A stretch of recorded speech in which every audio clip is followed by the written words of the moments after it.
আসসালামু আলাইকুম এভরিওয়ান, আশা করছি সকলে ভালো আছেন। আমাদের আজকের রেসিপি সয়াবড়ি দিয়ে পাতাকপি রেসিপি। আশা করছি আপনাদের সকলের কাছে আমার আজকে সহজ রেসিপি ভালো লাগবে। আর আমার আজকে সহজ রেসিপি ভালো লাগলে অবশ্যই আমাকে একটু সাপোর্ট করে পাশেই থাকবেন। আর এই সয়াবড়ি দিয়ে পাতাকপি রান্না করতে কিন্তু খুব বেশি একটা ঝামেলা হবে না, একদম ইজি প্রসেসে আপনাদেরকে দেখিয়ে দেব। আর এরকম ভাবে রান্না করলে আপনারা এরকম তরকারি কিন্তু বারবার খেতে চাইবেন। তো কথা না বাড়িয়ে চলুন দেখে আসি আমি কিভাবে সয়াবড়ি দিয়ে পাতাকপি রান্না করব। আর এখন তো শীতকাল প্রায় চলে যাচ্ছে, তো আপনারা কিন্তু এখনো বাজারে অ্যাভেলেবল পাতাকপিটা পেয়ে যাবেন। তো চলুন কথা না বাড়িয়ে আমি রেসিপিতে চলে যাই। তো পাতাকপি দিয়ে সয়াবড়ি রান্না করার জন্য আমি এখানে কিছু সয়াবড়ি আগে থেকেই গরম পানি দিয়ে ভিজিয়ে রেখেছিলাম। তারপর কয়েকবার আমি পানি দিয়ে ধুয়ে পরিষ্কার করে নিয়েছি। তারপর যখন এরকম ফুলে উঠবে সয়াবড়িগুলো, তখন আপনারা পানি থেকে এরকম চিপ দিয়ে দিয়ে তুলে নেবেন। আর আমি পানি থেকে তুলে নিয়ে এরকম ছোট ছোট করে নিচ্ছি। আপনারা চাইলে এরকম আস্তেও কিন্তু রেখে দিতে পারেন, আমি একটু ঝুড়ি ঝুড়ি করে নিচ্ছি। তো যখন আমার সয়াবড়িগুলো ভালো করে পরিষ্কার করে ধোয়া হয়ে গেছে, তখন আমি চলে এসেছি চুলায় একটা কড়াই বসিয়ে দিয়ে তার মধ্যে দিয়ে দিলাম পরিমাণ মতো রান্নার সয়াবিন তেলটা যখন গরম হয়ে গেছে, তখন এখানে দিয়ে দিব 1 চামচ লাল মরিচের গুঁড়ো। অবশ্যই তেলের মধ্যে মরিচের গুঁড়াটা দেওয়ার চেষ্টা করবেন, তাহলে তরকারিতে কালারটা দারুণ আসবে। তারপর একটু নেড়ে ছেড়ে দিয়ে দিব পেঁয়াজ বাটা। আপনারা চাইলে এখানে পেঁয়াজ কচিটাকেও কিন্তু ব্যবহার করতে পারেন। পেঁয়াজ বাটা দিয়ে একটু নেড়ে চেড়ে নেব যতক্ষণ পর্যন্ত পেঁয়াজের কাঁচা গন্ধটা চলে যাচ্ছে, ঠিক ততক্ষণ পর্যন্ত আমি পেঁয়াজটা নেড়ে চেড়ে তারপর ভেজে নেব। পেঁয়াজের কাঁচা গন্ধটা যখন চলে গেছে, তখন আমি এখানে দিয়ে দিলাম আদা রসুন বাটা দিয়ে আমি আবারও খুব সুন্দর করে নেড়ে চেড়ে নিব যতক্ষণ না পর্যন্ত আদা রসুনের কাঁচা গন্ধটা চলে যাচ্ছে, ঠিক ততক্ষণ পর্যন্ত কিন্তু আমাদের এখানে নেড়ে চেড়ে নিতে হবে। তারপর এখানে দিয়ে দিচ্ছি একটা তেজপাতা ছিঁড়ে দিয়ে দিলাম। তারপর এখানে দিয়ে দিলাম এলাচ আর হলো জিরা বাটা, আমি এখানে দিয়ে দিলাম, একসঙ্গে বেটে রেখেছিলাম সেটাই আমি এখানে দিয়ে দিলাম। দিয়ে আবারও খুব সুন্দর করে নেড়ে চেড়ে মশলাটাকে ভেজে নিতে হবে। আপনারা কিন্তু অবশ্যই মশলাটাকে খুব সুন্দর করে নেড়ে চেড়ে ভেজে নেবেন, তা না হলে কিন্তু মশলাটা যদি পুড়ে যায় তাহলে কি তরকারিটা কিন্তু একেবারে ভালো লাগবে না। তো দেখতে পাচ্ছেন আমাদের মশলাটা কিন্তু খুব সুন্দরভাবে প্রায় ভাজা হয়ে গেছে, দেখতে পাচ্ছেন এরকম হয়ে গেছে। তারপর এখানে দিয়ে দিব সামান্য একটু পানি দিয়ে আবারও খুব সুন্দর করে নেড়ে চেড়ে নেব।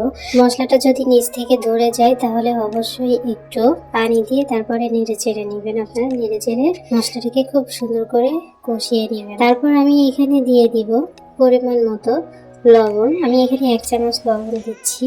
তারপরে দিয়ে দিব হাফ চামচের শুধু হলুদের গুঁড়া। তারপর এখানে দিব 1 চামচ ধনিয়া গুঁড়া। এখন এগুলো দিয়ে খুব সুন্দর করে নেড়ে চেড়ে নেব। মশলাটাকে কষিয়ে নিতে হবে খুব সুন্দর করে। তো দেখতে পাচ্ছেন আমি কিন্তু খুব সুন্দর করে নেড়ে চেড়ে কষিয়ে নিচ্ছি। আপনারাও কিন্তু মশলাটাকে খুব সুন্দর করে কষিয়ে নেবেন। মশলাটা যত ভালো কষাতে পারবেন আপনাদের এই তরকারিটা খেতে কিন্তু অসম্ভব মজার হবে। তো আমি অনবরত নেড়ে চেড়ে খুব সুন্দর করে মশলাটাকে ভেজে নিচ্ছি। মশলাটা ভাজতে ভাজতে দেখতে পাচ্ছেন যে আমার মশলা থেকে তেল ছেড়ে দিয়েছে। মশলাটা যখন এরকম মশলা থেকে তেল ছেড়ে দিবে, তখন এখানে দিয়ে দিব আগে থেকে যে সয়াবড়ি আমি ভেঙে রেখেছিলাম সেইগুলো আমি এখানে দিয়ে দিলাম। দিয়ে অনবরত নেড়ে চেড়ে মশলার সঙ্গে কষিয়ে নিতে হবে। প্রায় 2-3 মিনিট মতো কষিয়ে নেবেন আপনারা।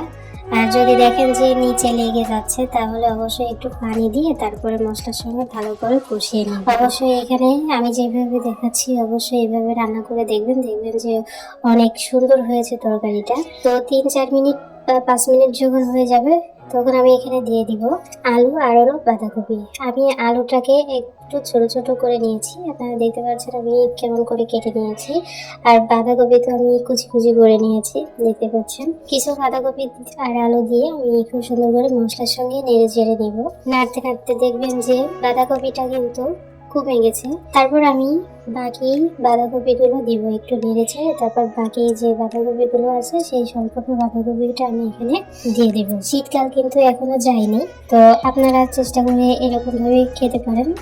আর অবশ্যই আমাকে একটু কমেন্টস করে জানাবেন যে আপনাদের আমার আজকের রেসিপি কেমন লাগছে, কে কোথা থেকে দেখছেন অবশ্যই একটু লাইক কমেন্টস করে জানিয়ে যাবেন। ওকে, তো দেখতে পাচ্ছেন আমি খুব সুন্দর করে নেড়ে চেড়ে নিচ্ছি।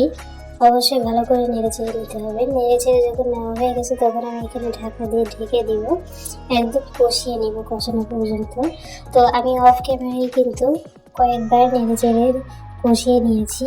আর আমাদের বাঁধাকপি কিন্তু কষানো হয়ে গেছে, দেখতে পাচ্ছেন তরকারির কালারটা কিন্তু চেঞ্জ হয়ে গেছে।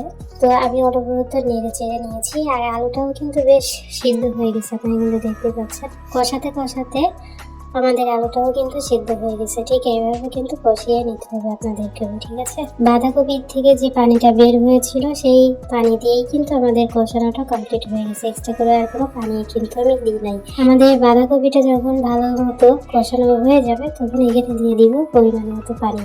এখানে ঝোলের পানিটা আমি দিব, পরিমাণ মতো পানি দিয়ে দিলাম আমি। আপনারা আপনাদের প্রয়োজন মতো পানি দিয়ে দিবেন। আমি এখানে পানি দিয়ে আমি আবারও ঢাকা দিয়ে ঢেকে দিব। আর প্রথম অবস্থায় হাই ফ্লেমে করে রেখে দিতে হবে। যখন একটু বলক উঠে যাবে তখন আপনারা চুলার আঁচটা কম রেখে তারপরে রান্নাটা কমপ্লিট করে নেবেন। আর এই তরকারিতে কিন্তু খুব বেশি একটা ঝোল রাখা যাবে না, একদম গা মাখা ঝোল রাখলেই কিন্তু এরকম তরকারিটা খেতে কিন্তু অনেক মজা লাগে।